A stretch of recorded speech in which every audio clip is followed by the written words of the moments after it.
We are operating this grade 2 gynecomastia with a lot of puffy nipples. So right now I am taking a cut on the side. I normally do the liposuction from the side only. I have been taught like this way, and we'll put the cannula inside and we'll make sure that we are infiltrating in the right plane. So below the nipple we have to make sure that the gland separates really nicely from the underlying tissue and the skin. So I try to normally to break down the IMC also, the inframammary crease, and this will make sure that we are having a good tumescent anesthesia with hydrodissection, which will make sure that we have good liposuction as well as gland separation. So as we have marked already the extent of the male breast, and I have told you this is the maximum size of the gland, rest everything is fat. We need to do the fat removal later. Ideally I use a pressure bag to infiltrate, which makes sure that the infiltration goes nicely in the breast.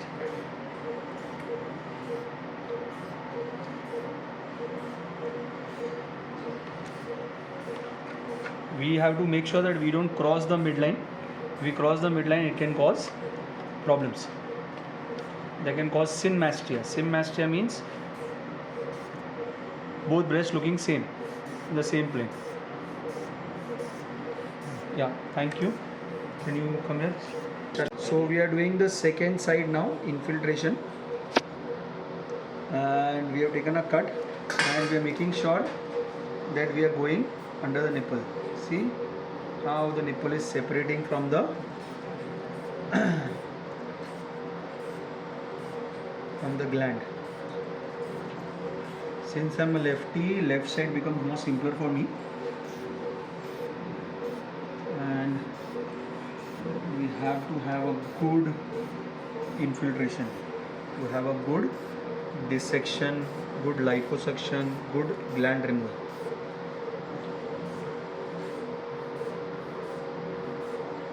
So once we break this IMC, what happens is, once we break this IMC,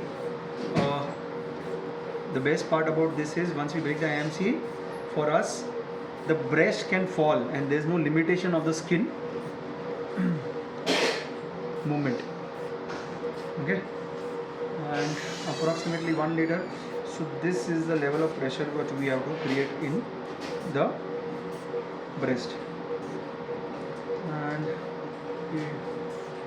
we will wait for 5 to 10 minutes for this side for the infiltration to act. What infiltration we have used? I use normally normal saline with lignocaine with with 1 ampule of adrenaline and anavin. So anavin takes care of the pain and lignocaine takes care of the bleeding also. Adrenaline takes care of the bleeding also. So I think we have infiltrated too much, and then we will wait now for 5 minutes. So this is a liposuction cannula I use normally for gynecomastia.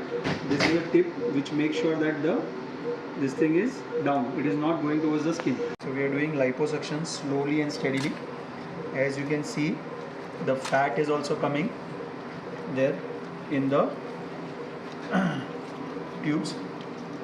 So this is a liposuction looks like a difficult procedure, looks harsh, but eventually it can be done very simply and very slowly. We have to make sure that we do adequate dissection, we don't damage much tissues, which will make sure that we get a good result.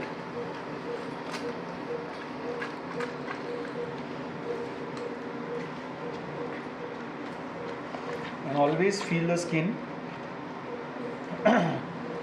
over your palm and feel the liposuction cannula also. We have to make sure adequate liposuction is done. Why? Because the gland needs to be separated. So once we are done with the liposuction and we open for the gland should just pout out. There should be no fat. So we have to be 100% sure of the liposuction.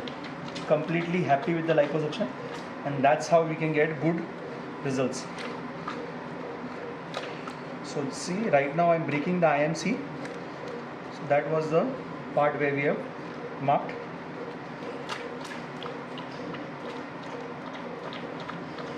We have to keep a check on the blood pressure also. Why? Because if the lipoaspirate is coming either too much red, it can be due to the blood pressure being high, or we also injuring some small vessels. Either which ways it can happen. And when we are recording the blood pressure, we have to stop, because of these jerky movements the BP might show a false reading. So I normally stop when the anesthesiologist is taking the blood pressure through his machine.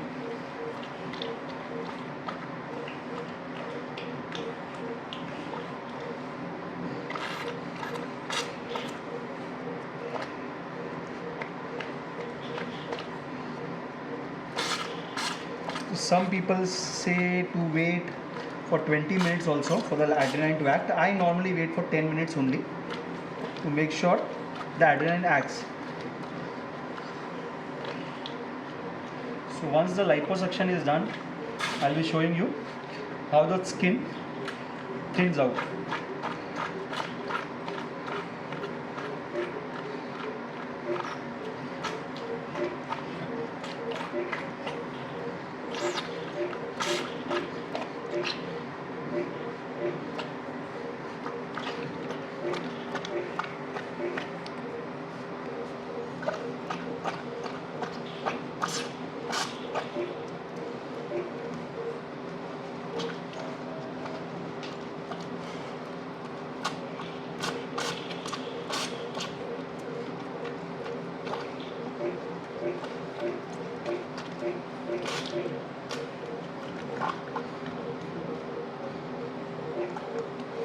So always my thumb is here only over this. So I have to be sure that I am not doing an aggressive liposuction towards the skin, because then we can have skin changes, skin necrosis also. So always it's better to be safe than sorry. And I think we have done adequate liposuction now.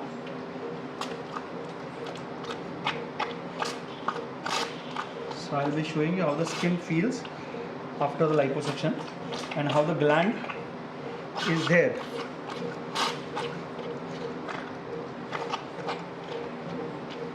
Okay. So see, now we can feel the gland below. The skin is thinned out. The skin is easily pinchable. Yeah. Thank you. We'll be doing on the other side also now. On the other side right now.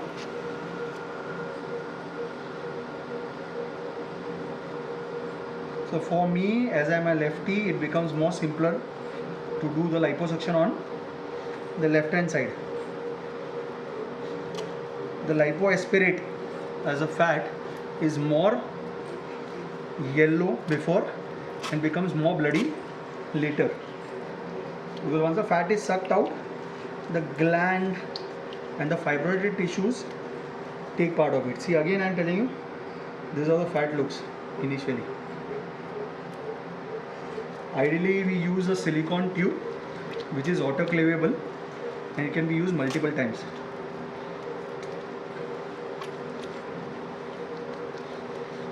Again I am telling you, this looks like a crude procedure, but it isn't. Patient doesn't have pain, he is under anesthesia. I prefer to do it under general anesthesia because the BP doesn't rise, the patient doesn't have pain, everything is taken care of. A lot of people ask me whether local anesthesia is required or not. I personally believe yes, local anesthesia is required, but along with sedation or general anesthesia, both should be done, because general anesthesia makes sure that there is safety, there is no pain, everything is taken care of in general anesthesia, and the liability becomes less since the anesthesiologist can take care during the surgery. If anything goes wrong, The best is to have a safe anesthesiologist along with you, which will make sure everything is happening nicely.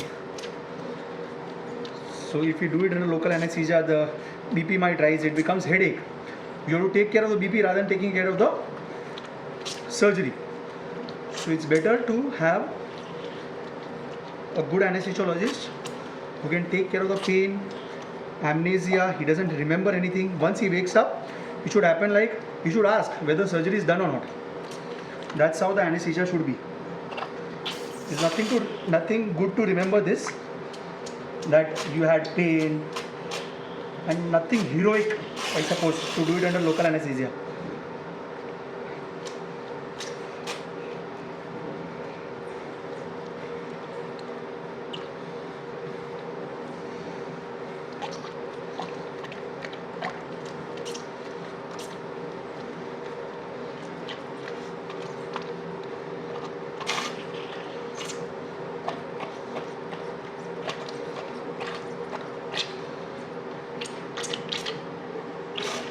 So we are nearing to our liposuction end. Then we'll do the gland removal. We genuinely, I think we'll be done in a couple of minutes, the liposuction, and then we can do the gland removal. For us it becomes more simpler because most of the general surgeons don't do liposuction, and the gland removal procedures become more bloody. But for us, since we have removed the fat, the gland is adequately separated. As I can see the gland is in my hand and just below this. So nowhere we attach, make sure that the muscle is away from the gland. And nowhere we are, a lot of patients ask me whether it affects the muscles. I tell them we are doing everything superficial to the muscle. We are not going on your muscles, so it won't affect your chest shaping, neither there will be any weakness. A lot of parents ask me whether after this surgery we can have problems to have kids. I say no, these breast glands are rudimentary. Rudimentary means they don't serve any function in males, and since they are not looking good, that's why it has to be removed. Okay, so ideally my left hand side helps me a lot because I'm a lefty, so I can do better liposuction and gland removal on the left hand side. So now we will do the gland removal. So as I tell you, this is a gland, below it this is a thinned out skin, easily palpable. Can I get the blade please? Start. So I normally do the liposuction on this side and then this side, and I do the gland removal on this side and this side then. So for me, I prefer the right hand side first because that's my weak part, and I'll be taking the small cut peri-areolally, that the scar is barely visible.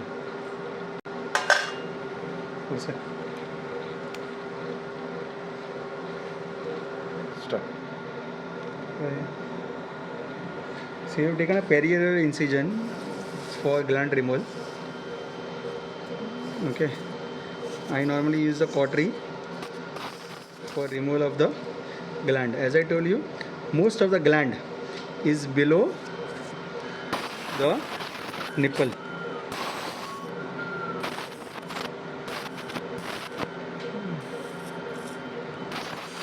I'll be able to show you the muscle also. So this is the fascia of the muscle. So we have to remove it up to the fascia. The best part about removing the entire gland is there is no recurrence. There will be small blood Can you take the retractors please?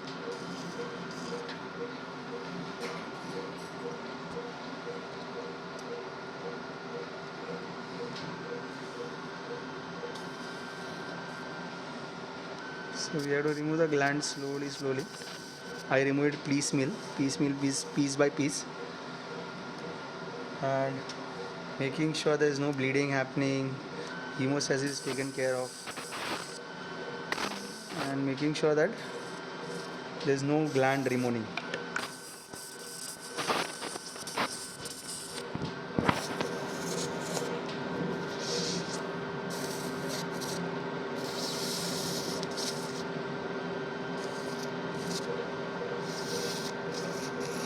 See, this is a muscle. You have to make sure that we don't breach the fascia. That will help us. Can you show me here? Show me here.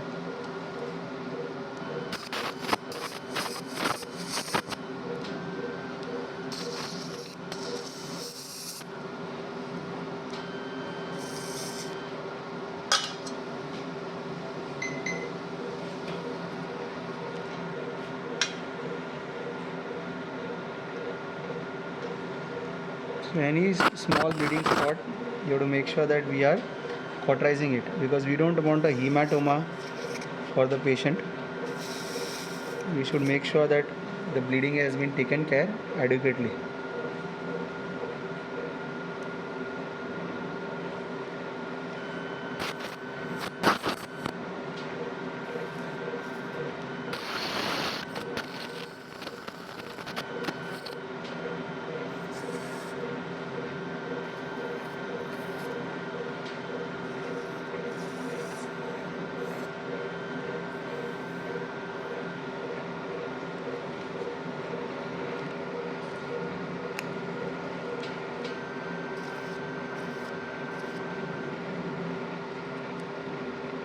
So a lot of people use scissor only, but I am more comfortable with the cautery for the gland removal.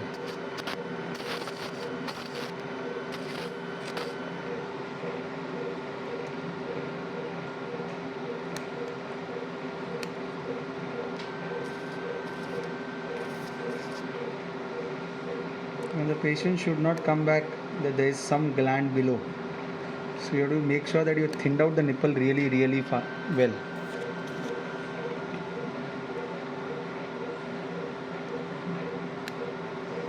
So superficially when we feel there is hardly any gland, but as we go down,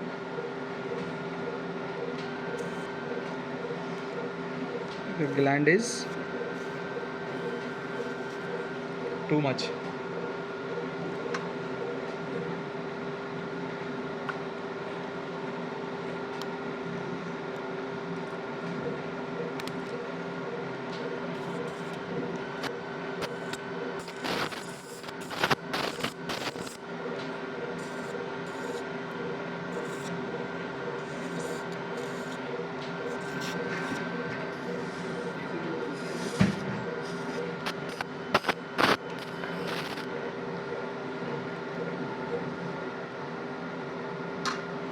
Removal have been done, and see, we can see the muscle and the fascia here. There is a muscle and the fascia. There is nothing below the gland and the nipple. See, as I see, we can feel the nipple thinned out. We have kept a gauze to check if there is any clot or any bleeding. This is more of serosanguinous, this thing, not active clots. As I show you right now, there is no gland remaining and there is no obvious active bleeder inside the wound. So we have done good enough closure, and now will the closure. Thank you. Close more of it.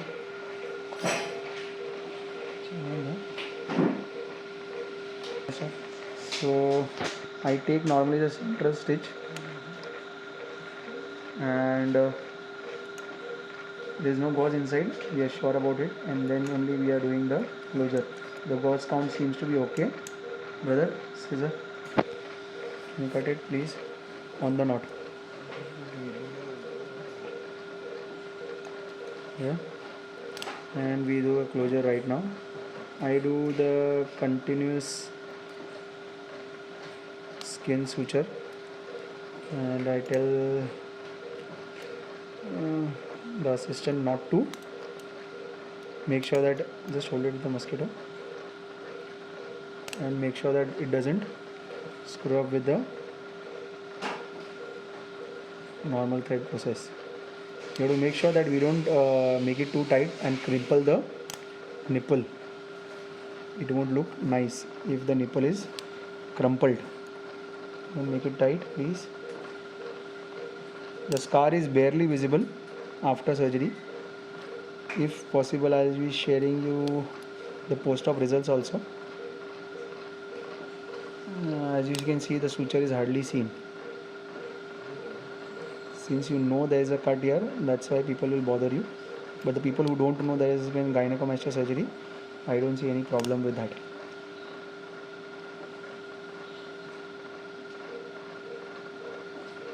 So how many stitches are there? We take a continuous stitch. And we make sure that there is 10 to 15 stitches.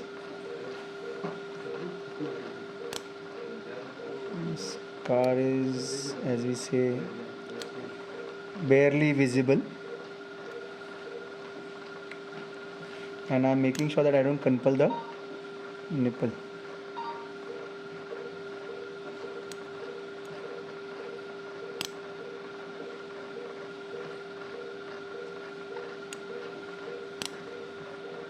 And last stitch we will be holding it, taking a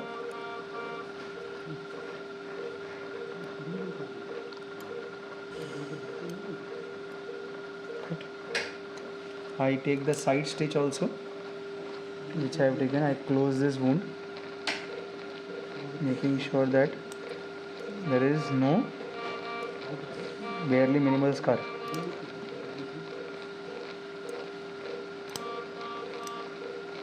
Similarly, we will be doing the closure on the other side. I will be showing you immediate post-op result on table. Liposuction and gland removal has been done. The scar is barely visible. We have taken the scar and this is how it looks on table, flat as it seems. And this is the gland removal what we have done, and gland is more, as you say, on the left hand side and less on the right hand side.